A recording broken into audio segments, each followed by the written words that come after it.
라이트 앤 딜라이트 말씀 묵상의 시간입니다. 거룩하신 아버지 하나님, 오늘도 주님의 은혜와 사랑을 의지하고 이 하루를 시작할 수 있도록 도우시니 감사드립니다. 날마다 우리를 성령으로 충만하게 하셔서 주님을 가까이 하는 일에 우리가 더 부지런해질 수 있게 하시고, 우리의 마음을 다해 오직 주님의 말씀을 통해 우리의 삶을 다시 한번 생각하고 조명하고 주님의 인도하심을 따라가는 하나님의 사람들이 될 수 있도록 인도하여 주옵소서. 오늘도 주님의 말씀을 붙잡고 주님의 말씀을 듣고 또 주의 말씀을 우리의 마음속에 깊이 새기며 그 말씀대로 살아가는 하루가 될 수 있도록 도와주시옵소서. 매 순간 우리를 도우시는 주님의 손길을 경험하게 하여 주옵소서. 주님의 인도하심과 사랑하심을 오늘도 기대합니다. 예수님 이름으로 기도드립니다. 아멘. 오늘은 여호수아서 5장 13절에서 6장 7절까지의 말씀을 함께 읽고 묵상하겠습니다. 여호수아서 5장 13절부터 6장 7절까지 새 한글 성경으로 읽겠습니다. 여호수아가 여리고에 이르러 눈을 들어보니 거기 자기 앞에 누군가 칼을 뽑아 손에 들고 서 있는 것이 아닌가. 여호수아가 그에게 다가가 물었다. 장군님은 우리 편인가요? 적의 편인가요? 그가 대답했다. 그런 게 아닙니다. 나는 여호와의 군대 지휘관입니다. 이제 막 왔습니다. 여호수아가 땅에 엎드려 절하고는 또 물었다. 지휘관님, 저에게 무슨 말씀을 하시려는 것인가요? 여호와의 군대를 이끌 지휘관이 여호수아에게 대답했다. 발에서 샌들을 벗으세요. 그대가 서 있는 곳은 거룩한 장소입니다. 여호수아가 그렇게 했다. 이스라엘 백성 때문에 여리고의 성문을 굳게 닫아두어 드나드는 사람이 없었다. 여호와께서 여호수아에게 말씀하셨다. 보아라, 내가 여리고와 그 임금과 용사들을 너의 손에 넘겨주겠다. 싸울 수 있는 남자는 모두 그 도시를 돌아라. 도시를 한 바퀴 도는 것이다. 6일 동안 그렇게 해야 한다. 7명의 제사장이 7개의 수대양 뿔 나팔을 들고 그 상자 교회 앞에 서서 가거라. 7번째 날에는 그 도시를 7번 도는데 제사장들은 나팔을 불어야 한다. 수대양 뿔나팔 소리가 길게 울려 퍼져서 너희가 나팔 소리를 들으면 온 백성이 크게 소리쳐야 한다. 그러면 도시의 성벽이 무너져 내릴 것이다. 그때 백성은 저마다 바로 앞으로 올라가거라. 눈의 아들 여호수아가 제사장들을 불러서 그들에게 말했다. 언약 상자를 메십시오. 7명의 제사장은 7개의 수대양 뿔나팔을 들고 여호와의 상자 교회 앞에 서게 하십시오. 또 백성에게 말했다. 나아가서 도시를 도십시오. 싸울 채비를 한 사람들은 여호와의 상자 교회 앞에 서서 나아가십시오. 아멘. 여호수아서 5장 13절부터 6장으로 진행되는 이 내용은 이제 여리고에 이르러서 어떻게 여리고 성의 전투를 하게 되는가 하는 내용이 나타나 있습니다. 그런데 먼저 5장 13절부터 15절까지의 아주 중요한 내용이 기록되어 있는데 여호와의 군대 지휘관이 여호수아 앞에 나타나서 여호수아가 그를 만나게 되는 장면입니다. 칼을 뽑아 손에 들고 있는 사람에게 우리 편이냐 적의 편이냐라고 묻고 있었던 여호수아에게 이제 그 칼을 뽑아 손에 들고 있었던 여호와의 군대 지휘관은 내가 지금 왔다. 나는 여호와의 군대 지휘관이다 라고 자신을 소개했지요. 그때 엎드려서 그 앞에 절했던 여호수아가 무슨 말씀을 하려는 것이냐라고 물었을 때 그가 대답했던 것은 발에서 샌들, 신발을 벗어라. 당신이 서 있는 곳은 거룩한 장소다 라는 사실을 말하고 있습니다. 어디서 많이 본 내용이죠. 신발을 벗어라. 이 땅은 거룩한 땅이다. 모세가 하나님을 불타는 떨기나무 앞에서 만났을 때 하나님께서 모세에게 명령하셨던 것도 너의 신을 벗어라. 새한글 성경이 아주 친절하게 그들이 신고 있었던 신발이 샌들이라고 그렇게 이야기를 해주고 있네요. 한글 성경인데 샌들 재밌습니다. 어쨌든 그 신을 벗어라. 여기에 어떤 의미가 있는지는 이미 많이 묵상을 하시면서 아시겠지요. 하나님을 향해서 철저한 신뢰를 보이는 것. 하나님께서 모든 것을 하실 것이니 하나님의 뜻대로 살겠습니다라고 고백하며 하나님을 경외하는 태도로 그 신을 벗는 것이 바로 그 표현입니다. 그리고 또 하나는 하나님, 내가 그동안 살아왔던 모든 경험과 나의 지식들, 그것들을 의지하지 않고 주님의 뜻대로 살겠습니다라는 그런 마음가짐을 하나님께 표하는 것이 바로 이 신발을 벗는 장면 속에 나타나 있는 거죠. 모세에게도 하나님께서 그렇게 말씀하셨고 여호수아에게도 그렇게 말씀하셨습니다.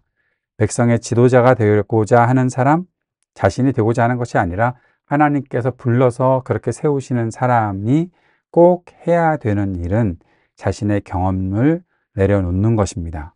내가 갖고 있었던 여러 가지 지식, 또 실력, 그런 것들도 다 주님 앞에서 내려놓는 것입니다. 하나님의 거룩한 땅에 서서 하나님의 거룩한 땅으로 나아가는, 하나님의 그 거룩한 방향으로 나아가기 위해서는 나의 것을 내려놓고 하나님의 뜻에 철저히 순종하는 것이 필요하다라는 것을 오늘 여호와의 군대 지휘관을 만난 여호수아에게 하나님께서 요구하고 계시는 것입니다. 그리고 그를 통해서 이제 어떻게 여리고 성의 전투를 할 것인지 설명해 주는 것이 6장 1절부터 7절까지 나타나 있는 내용이죠. 근데 전쟁을 하라는 내용이 없습니다. 전쟁을 해야 될 텐데 전쟁이 아니라 뭘 하고 있나 하면 여호와의 그 언약궤를 가지고 나아가며 그 도시를 한 바퀴씩 6일 동안 돌고, 일곱째 날에는 7번 돌고 나팔을 불고 소리를 치라. 그러면 도시의 성벽이 무너져 내린다. 싸우지 않습니다. 그냥 무너져 내린다고 합니다. 말이 안 되는 것 같잖아요. 어떻게 그렇게 될까요? 그동안에 그 여리고 성 사람들은 가만히 있을까요? 근데 6장 1절에서 이스라엘 백성 때문에 여리고의 성문이 굳게 닫혀 있었고 드나드는 사람이 없었다. 이것이 무슨 얘기인가 하면 이미 그들은 굉장히 두려워서, 이스라엘 백성을 두려워하고 지금 이스라엘 백성과 싸울 만한 그런 전투력을 전혀 갖지 못하고 있다는 겁니다. 여리고성은 여호수아가 태어나기 한 1000년 전에 세워진 성이라고 그렇게들 말을 합니다. 세계에서 가장 오래된 성이라는 거죠.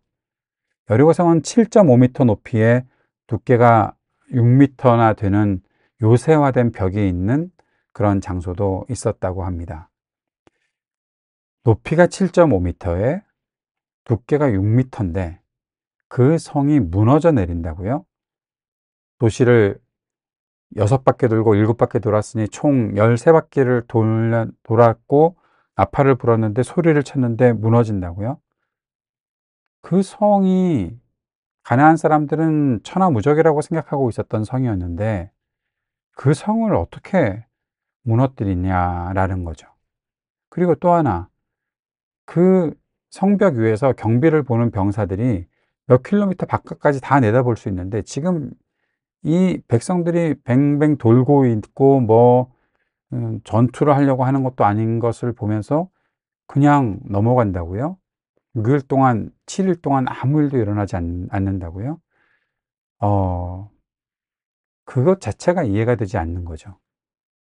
그런데 이미 하나님께서는 이 일을 행하고 계셨습니다. 여리고의 멸망은 이스라엘에 대한 두려움을 가지고 있었던 그 사람들의 마음이 이미 다 무너져 내렸기 때문에 이 성을 정복하는 일은 이미 하나님께서 다 하신 일이다라는 거죠.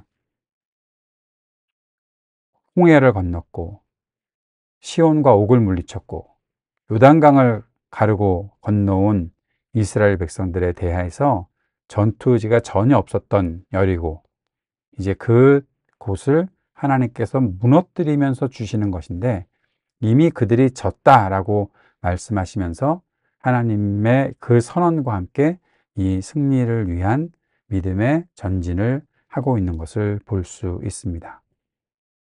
하나님께서는 이미 여리고를 여호수아에게, 이스라엘 백성들에게 넘겨주셨던 것이죠. 이 전쟁에서 필요한 것이 무엇인가 하면 단 한 가지입니다. 하나님께서 말씀해 주셨던 것을 그대로 행하는 것입니다. 이 전쟁은 하나님에게 달려 있는 것입니다. 이 전쟁은 하나님의 전쟁입니다. 이스라엘이 어떤 무력을 사용할 수 있는지 그것이 다가 아닙니다. 이 전쟁은 오직 하나님께서 싸우시는 것이고 그 하나님께서 하시는 일을 이스라엘 백성은 보는 것입니다.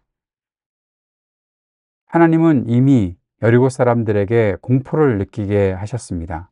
그리고 꿈쩍도 안 하게 하셨습니다.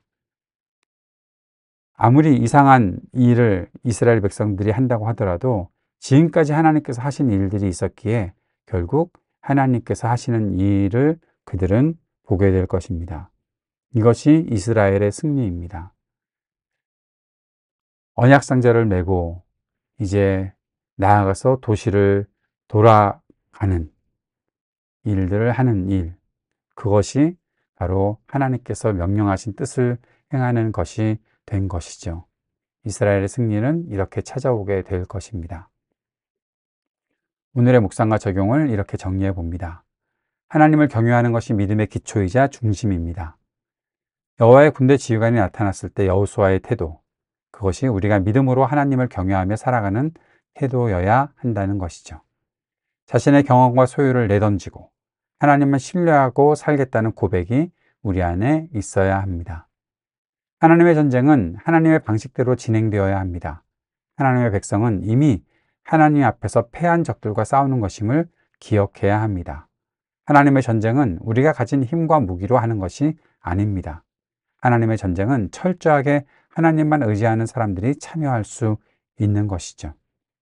우리가 만나는 모든 믿음의 전투에서 우리가 하나님의 승리를 경험할 수 있기를 기도합니다.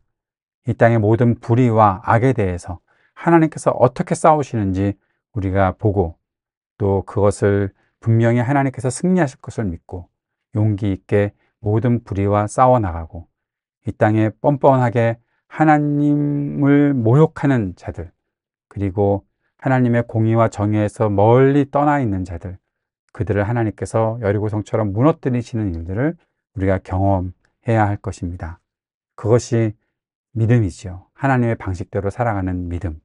하나님의 방식이 어떠한 일을 하시는지를 보고 주님께 꼭 붙잡혀 있고 매달려서 간구하는 그 승리하는 믿음이 이 시대 우리에게 있기를 바랍니다.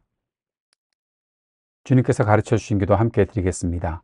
하늘에 계신 우리 아버지, 아버지의 이름을 거룩하게 하시며 아버지의 나라가 오게 하시며 아버지의 뜻이 하늘에서와 같이 땅에서도 이루어지게 하소서. 오늘 우리에게 일용할 양식을 주시고 우리가 우리에게 잘못한 사람을 용서하여 준 것 같이 우리 죄를 용서하여 주시고 우리를 시험에 빠지지 않게 하시고 악에서 구하소서. 나라와 권능과 영광이 영원히 아버지의 것입니다. 아멘.